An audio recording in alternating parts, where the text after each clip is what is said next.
Well, today we are very fortunate to have a special guest for our second Tiger 21 internet interview. He is Mohammed El-Erian. Mohammed has recently written a book, When Markets Collide. Markets have collided over the last couple of months, and he speaks with wisdom on many different topics around all aspects of the market. So, Mohammed, maybe you could give us some insights into what's been going on for the last month or two.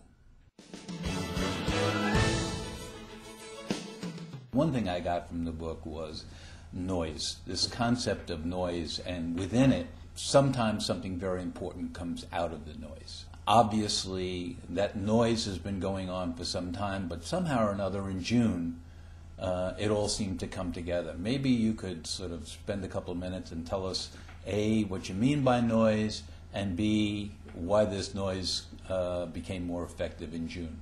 Sure, Tommy. As people who are in the market every day, we're used to listening to a lot of noise.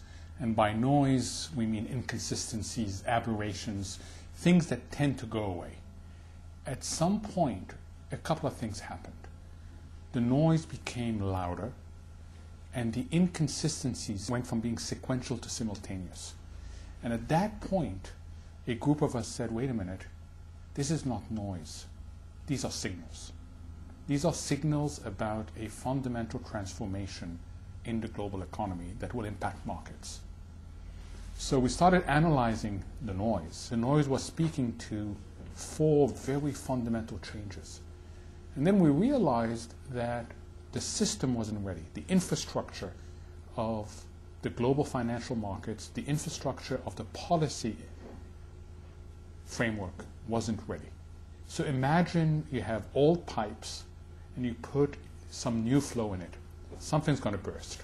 And when it bursts, it's going to be messy. And that is the notion we got about be careful about market accidents, be careful about policy mistakes. What we didn't appreciate was how quickly all this would happen. So when I started writing the book last fall, I was writing a forward-looking book. By the time it went into production, it became current affairs. And hopefully soon it will become ancient history, but there's a question mark as to how quickly that's going to happen.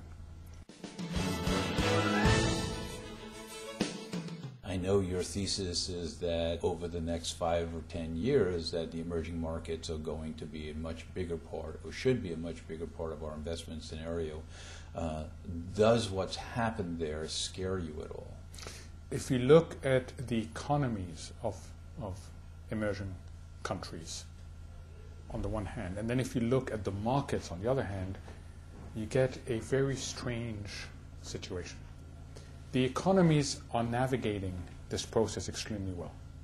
And it's ironic that emerging economies, who are the poorer segments of the global economy, are the creditors. They're the ones who are stepping in and providing capital, especially to the financial sector in the industrial world. In fact, the emerging economies as a whole, not all the countries, but the emerging economies as a whole, are much better off today than the industrial countries. But if you look at the markets, you've had these dramatic declines. You're talking about sovereign wealth money coming in? Is that what you're talking Correct. about? Right. But if you look at the markets, you've had these dramatic declines. And the reason why is because you also had dramatic increases earlier. And you get overshoots. And the reason why you get overshoots is very simply that the markets cannot absorb the amount of money that comes in. So on the way in, which is up to about July, August of last year, there simply weren't enough opportunities for all this money rushing into the emerging economies. The result was massive increases that went beyond what you could justify by the economic situation.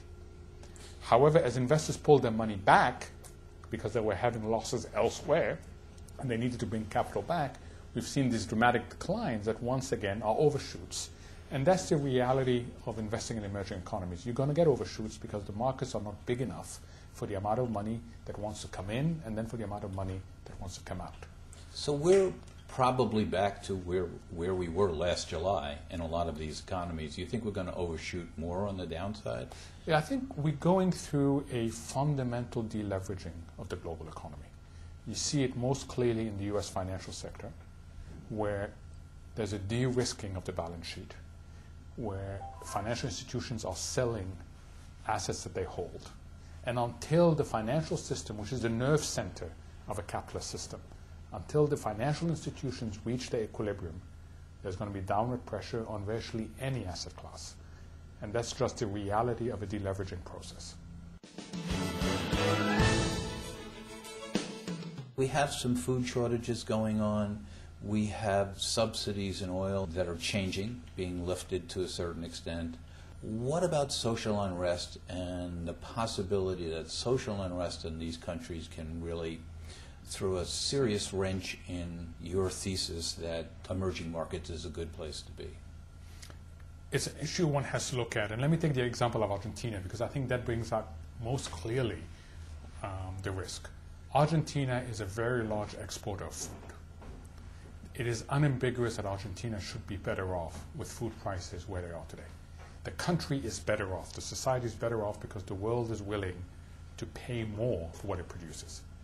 But the reality is different. First of all, the consumers look to their governments and say, wait a minute, if we are net food exporters, why are we paying more? Why are we exporting our domestic production? Let's keep it internal. The producers are saying, wait a minute, why am I being taxed higher for gaining market share? So what you get is you get a fundamental misalignment and you get social unrest.